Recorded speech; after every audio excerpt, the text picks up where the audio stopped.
உண்மையான நண்பன் யாருன்னு தெரியுமா? இந்த சிறு கதை வழியா தெரிஞ்சுக்கலாம். ஒரு நாளைக்கு ஒரு நபர் தன்னுடைய நண்பனை ஃபோன் பண்ணிட்டு, நண்பா எனக்கு ஒரு அவசரமான உதவி, கோச்சுக்காத, தப்பா எடுத்துக்காத, கொஞ்சம் பண உதவி தேவைப்படுது அப்படின்னு கேட்குறாரு. அப்போ நண்பன் கேட்குறான், என்ன ஆச்சு, என்ன பிரச்சனை, ஏன் வருத்தத்தோட இருக்க?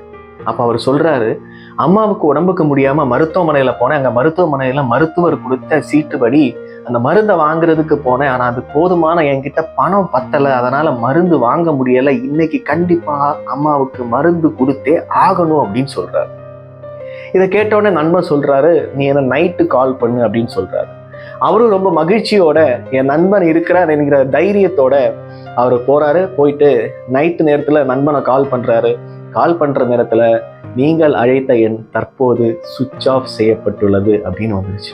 அதை கேட்ட உடனே அவர் மன அழுத்தத்திலையும் மன உளைச்சல்லையும் வருத்தத்துல என்ன செய்யணும் அப்படின்னு தெரியாம இன்னும் பல நண்பர்கள்கிட்ட கூட்டுறாரு, பணம் கேட்கிறாரு, நிறைய பேரை ஃபோன் பண்றாரு, கடன் கேட்கிறாரு, யாரும் கொடுக்கல, சில பேர் ஃபோன் அட்டன் பண்ணல.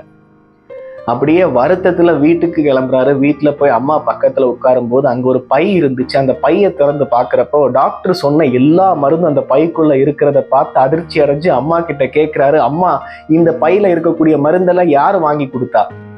அம்மா சொன்னாங்க, உன்னுடைய நண்பன்னு சொல்லிட்டு ஒரு பையன் வந்திருந்தான். அந்த பையன் வந்து என்கிட்ட பிரெஸ்கிரிப்ஷன் கேட்டான். நான் வந்து பிரெஸ்கிரிப்ஷனை கொடுத்துட்டேன். கொஞ்ச நேரத்திலேயே மருந்தை கொண்டு வந்து கொடுத்துட்டு கிளம்பிட்டான். இப்ப இவருக்கு ஒரே அதிர்ச்சி. அவன் என் நண்பன் வந்து போனே அட்டன் பண்ணலையே, அவன் எப்படி வர முடியும்? அவன் சுவிட்ச் ஆஃப் பண்ணி வச்சிருக்கானே. அதனால நண்பனை பாக்குறதுக்காக நண்பனுடைய வீட்டுக்கு போறாரு. நண்பனை பார்த்து கேட்கிறாரு, உன் போனு சுவிட்ச் ஆஃப்னு வந்துருச்சு, நான் ரொம்ப தடவை முயற்சி பண்ணேன், ரொம்ப வருத்தப்பட்டேன், ஆனா வீட்டுல போனோன்னு அதிர்ச்சியாக அங்க மருந்து இருக்கிறத பார்த்து எப்படி நீ வாங்கின, என்ன ஆச்சு அப்படின்னு கேட்கிறாரு. நண்பன் சொன்ன பதில் இதுதான், நானும் காலையில இருந்து பணத்துக்காக நிறைய பேர்கிட்ட கேட்டேன், கிடைக்கல. அதனால நான் என் ஃபோனை வித்துட்டதா உங்க அம்மாவுக்கு வந்து மருந்து வாங்கி கொடுத்தேன். அதனாலதான் உங்ககிட்ட எனக்கு பேச முடியல, சாரி நண்பா என்கிற வார்த்தையை அந்த நண்பன் சொன்ன உடனே அவருடைய மனம் உடைஞ்சு அவர் ரொம்ப வருத்தப்பட்டு கண் கலங்கி நின்றுட்டார். இதுல இருந்து புரிஞ்சு கொள்ள வேண்டிய ரொம்ப முக்கியமான விஷயங்கிறது, never mistake silence for options என்கிறத நான் புரிந்து கொண்டேன். மற்றும் உங்களுக்கு இதே மாதிரி ஒரு நண்பன் இருக்காங்க அப்படின்னா, இல்லை ஒரு தோழி இருக்காங்க அப்படின்னா, கண்டிப்பா அவங்களுடைய பேரை கமெண்ட் பண்ண மறந்துடாதீங்க. இதுதான் உண்மையான நண்பன்.